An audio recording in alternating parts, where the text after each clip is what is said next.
Hello everybody and welcome, Rich here, and in this video we have the pre-season designer notes for Operation Shifting Tides. Now, although we don't have any official release date at the moment for the new season in Year 4, we do have the balancing notes coming, obviously as a direct result from the test server which has been going on for the last couple of weeks. And first of all here we're going to take a look at weapon balancing. Now, for those of you that have been keeping up to date with all the patches going on in the test server, I'm sure nothing will be too surprising here for you, but those of you that haven't, the first up here is the M12 SMG. Now, they're actually going to be increasing the damage up to 40 from 36, so it's quite a significant buff. And in justifying this, they say that the M12 is currently one of the lowest damages and slowest firing SMGs in the game. Obviously, most people will prefer the Lusion, and there is currently little reason to select the M12, and the devs basically wanted to give this a fairer chance. Next on the list is the FO12 shotgun, and this is going to be seeing a decreased damage dealt beyond 10 meters, and also spread increase and accuracy reduction. And again, to justify this, they say that Ella's FO12 is very strong and frustrating, mostly for console players, but also on PC as well. She has been targeted by operator bans by console players, and when she is not, her pick rate is very high. This weapon should be more in line with other semi-automatic shotguns, and they also want to reduce her ban rate and how frustrating Ella can be to play against. I can't say that I've really noticed this much personally, but I'm sure a lot of you guys that are on console have definitely seen her banned a lot and do find the shotgun a little bit frustrating. Perhaps do let me know in the comments section. Here we can see a spread increase and accuracy reduction for the SASG-12, and again they go on by saying that it shares many similarities with the FO-12, and a spread increase when shooting rapidly as well as an increased recoil will make it a little bit less easy to control. Lastly here for weapons, and this is the big one which there was obviously a massive campaign for, and this is the BOSG ACOG. Yes guys, it is officially coming to the live build of the game. So adding the ACOG to the 707th SMB operator shotgun was mostly motivated by the low performance of the weapon. Even if part of the community was also looking forward to the addition of the ACOG, it remained a pure balancing decision, apparently. The new sight should not affect the overall performance of this weapon, and as usual, they will monitor its performance for Dockerbee and Vigil and adjust whenever it is necessary. So this could be something that might change in the future if it is a little bit too ridiculous in the live build.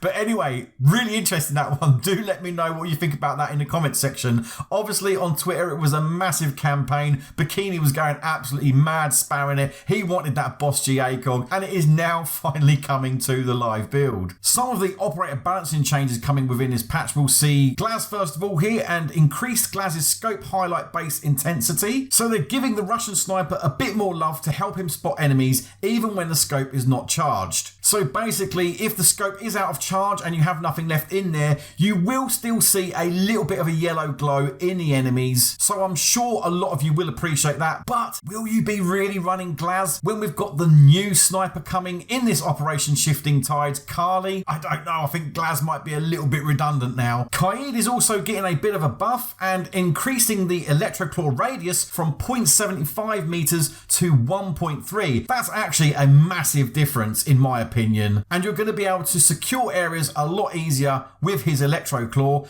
and they're also going to be replacing the impact grenades with barbed wire. So Kaid's gadget leaves ample room for creativity. The feedback they gathered indicated that electroclaws added variety to many situations but needed an extra edge. A wider radius instead of a third electroclaw is more comfortable for attackers to handle, as it won't require any extra gadgets to counter. The activation speed still allows for tricking, and the return of his barbed wire should lead to more creative setups. Kaid's loadout has gone through several adjustments. This more cautious and step-by-step approach gives enough time for the community to explore all of its potentials. And I think personally I couldn't agree more really with that. Next up we've got Warden, and they've replaced the barbed wire with C4, and again they want to increase his potential as a denial defender for defuser players. The C4 should give him more of an opportunity to defend a bomb site without exposing himself. In addition, they are still considering other options to make Warden more relevant, and it looks like they are working on something, and we will get more information on this in the future. And last up for the operators, we've got Jackal's rework, and they're saying that this will be included in Operation Shifting Tides. As the most banned attacker, Jackal is a high source of frustration for many players and one of the top balancing priorities. I know personally, whenever I'm playing unranked, he's always one that I go to ban because it is frustrating to play against him. When you're constantly being tracked, it's so annoying. And lastly, for these patch notes, we obviously have the limb penetration notes. So basically what they're saying here is that in the current build as it is now, if an enemy has his hand in front of his face and you happen to shoot at the exact time the hand goes over the face, it won't be a headshot, it will actually hit his hand. But from now on, once this patch has gone live, that will no longer be the case and it will go through the hand and will count as a headshot. Now, if you do want to read through all of these patch notes yourself, I will leave a link in the description down below to Ubisoft's website. But some really interesting changes coming with this first patch for Operation Shifting Tides. Do guys, like I say, let me know your thoughts about these in the comment section down below. But for now, thanks a lot for watching everybody. I do as always appreciate your time. And until next time,